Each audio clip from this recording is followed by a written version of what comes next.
हे guys अस्सलाम वालेकुम, welcome back to my YouTube channel आइलेस lifestyle and welcome back to another vlog. आज मैं आई हुई थी गांव अपने दादी अम्मी दादाबू से मिलने और अचानक से इतना प्यारा वेदर हो गया था। बारिश स्टार्ट हो गई थी और काफ़ी ज़्यादा बर्फ़ पड़ी थी और लॉन इतना खूबसूरत लग रहा था ना, बहुत इंजॉय किया था हमने इस दिन। उसके बाद शाम में जब बारिश रुकी तो फिर हम लोग घर वापस आ गए थे।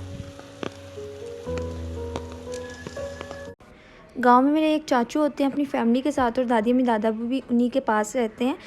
ग्रैंड पेरेंट्स बहुत बड़ी ब्लेसिंग होती है और मैं तो उनकी कंपनी बहुत ज़्यादा इंजॉय करती हूँ। खैर उसके बाद हम लोग घर वापस आ गए थे, वेदर काफ़ी अच्छा था। नेक्स्ट मॉर्निंग नाश्ते के बाद मैं बड़ी सिस्टर की तरफ चली गई थी। उनका घर मामा के घर के बिल्कुल पास ही है, वॉकिंग डिस्टेंस पे 2 मिनट लगते हैं जाने में। तो मैंने आयला के ड्रेस स्टिच करने थे तो मैंने सोचा आप ही की तरफ चली जाती और उनके पास बैठ के स्टिच कर लूँगी और जो भी, क्योंकि मुझे इतनी अच्छी स्टिचिंग नहीं आती तो मैं उनसे पूछ के कर लेती हूँ। मैंने 2 ड्रेसेस मैंने छोटी सिस्टर से स्टिच करवा लिए थे जब मैं उनकी तरफ गई थी।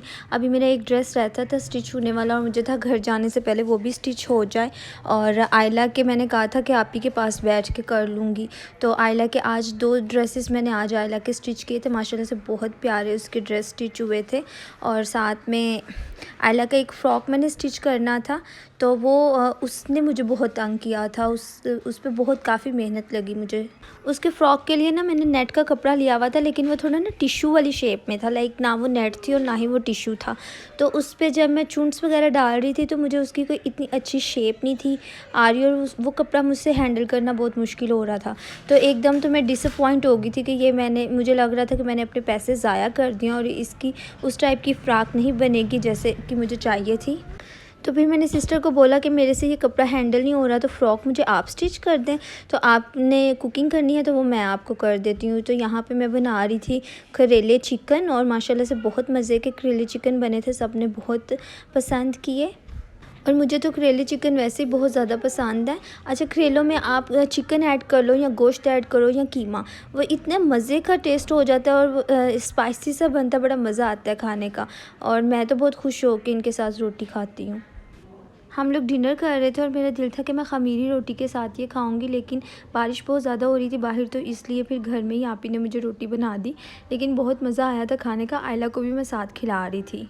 डिनर के बाद हम लोगों ने घर में छोटी सी सेलिब्रेशन की थी। आपी की छोटी बेटी और उनकी जेठानी की बेटी की ना बर्थडे थी। आपी की बेटी ने हाथ में नाइफ़ लगवा लिया था और वो बहुत रो रही थी।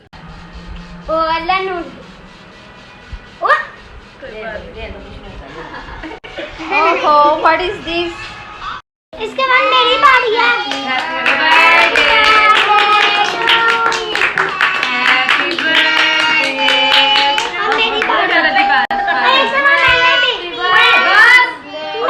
बच्चे बहुत खुश हो गए थे, पता नहीं क्यों सब बच्चों को केक इतना ज़्यादा पसंद होता है। और बारी बारी सब ने नाइफ़ पकड़ के केक कट किया था कि अब मेरी बारी है और अब मेरी बारी है। आप ही की जेठानी की बेटियों के पास ना कुछ बच्चे ट्यूशन पढ़ने आते हैं तो उनकी स्कूलिंग का टाइम जो है ना इवनिंग टाइम था, तो इसलिए वो ना रात में ट्यूशन पढ़ने आते हैं।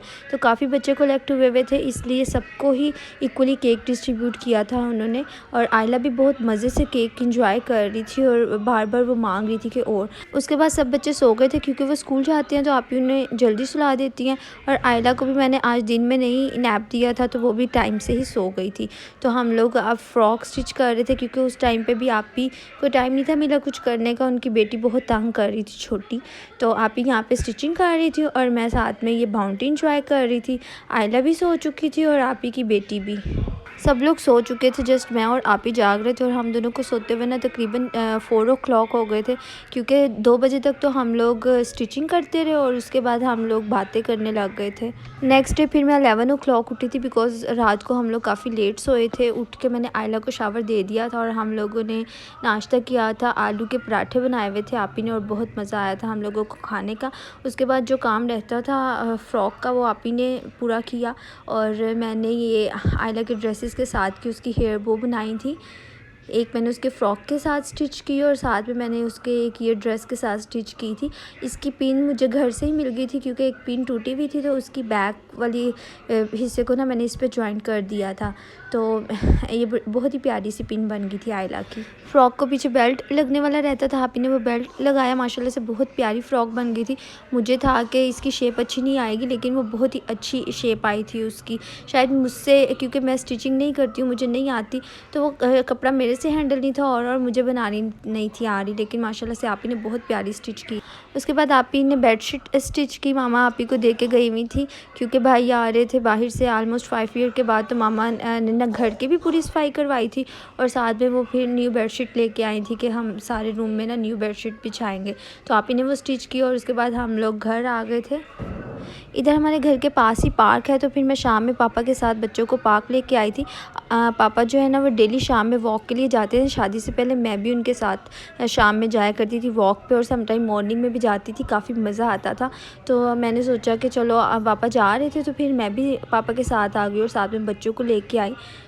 काफ़ी ज़्यादा गैदरिंग थी यहाँ पे और बच्चे भी काफ़ी ज़्यादा इंजॉय कर रहे थे और झूले वगैरह भी लगे हुए हैं। तो समटाइम बच्चे बहुत ज़्यादा ज़िद भी करते हैं कि हमें ये वाला झूला लेके दें, लेकिन शुक्र है कि आज बच्चे वैसे ही खेल रहे थे, इंजॉय कर रहे थे और उन्होंने झूलों की ज़िद नहीं की। आयला भी बहुत ज़्यादा खुश हुई थी आके, बिकॉज़ वो इन जगहों पर बहुत कम आती है। आई थिंक सो ये सेकेंड टाइम था जब मैं इसे लेके आई थी।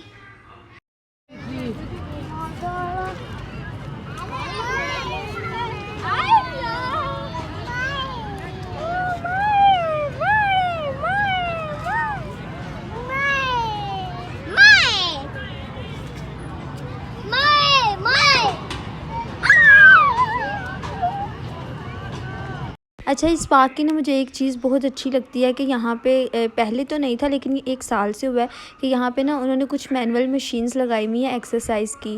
तो काफ़ी ज़्यादा लोग शाम में आके यहाँ पे एक्सरसाइज वगैरह करते हैं।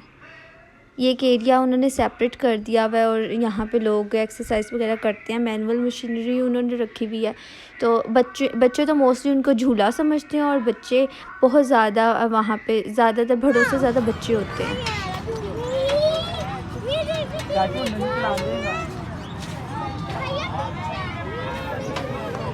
आयमा बहना का ध्यान रखो ज़रा।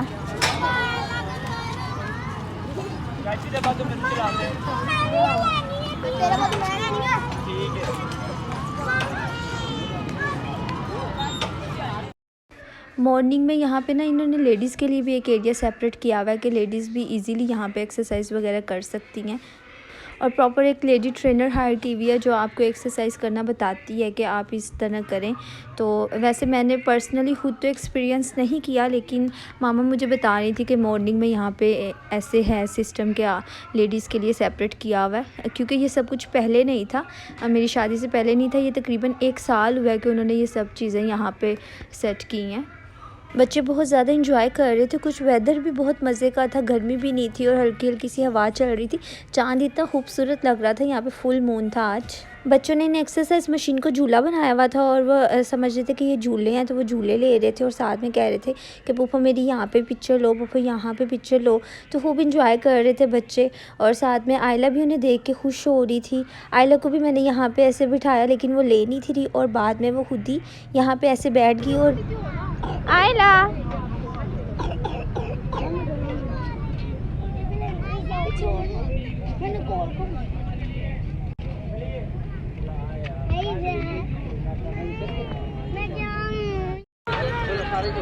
आयला बस चलें घर।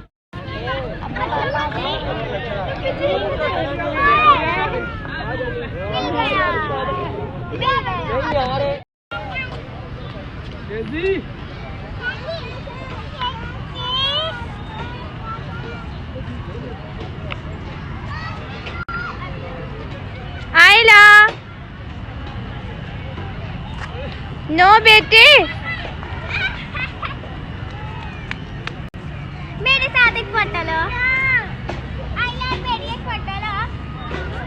बच्चों को इस दिन मौका मिला हुआ था, सब ने अलग अलग शूट करवाया था मुझसे और इसके तो स्टाइल ही नहीं थे ख़त्म हो रहे। उसके बाद हम लोग घर वापस जाने लगे थे और बस बिकॉज़ मैं भी काफ़ी थक गई थी और बाबा भी थक गए थे। वॉक हम लोगों ने कर ली थी और अब हम जा रहे थे घर वापस।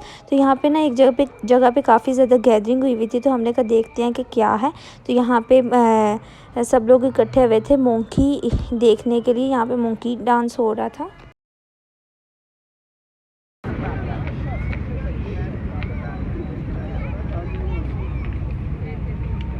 अरे देख रहे हैं।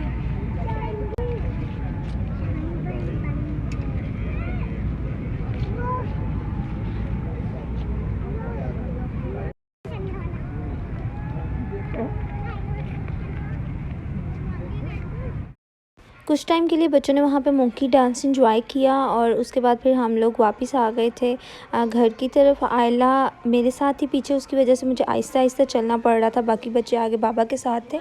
शाम में यहाँ पे ये झूलों पे काफ़ी ज़्यादा रश होता है क्योंकि काफ़ी ज़्यादा लोग आए होते हैं एंजॉय करने के लिए अपनी फैमिली के साथ। तो यहाँ पे जी हम लोग अब मेन गेट से बाहर निकल रहे थे और घर की तरफ जा रहे थे। घर पहुँचे तो भाभी ने मैंगो शेक बनाया हुआ था। मैंने आयला को थोड़ा सा मैंगो शेक पिलाया, लेकिन पता नहीं क्यों उसने थोड़ा सा पी के छोड़ दिया था और उसके बाद वो सो गई थी। दिन में वो सोई नहीं थी, तो इसलिए रात में वो फ़ौरन से सो गई थी।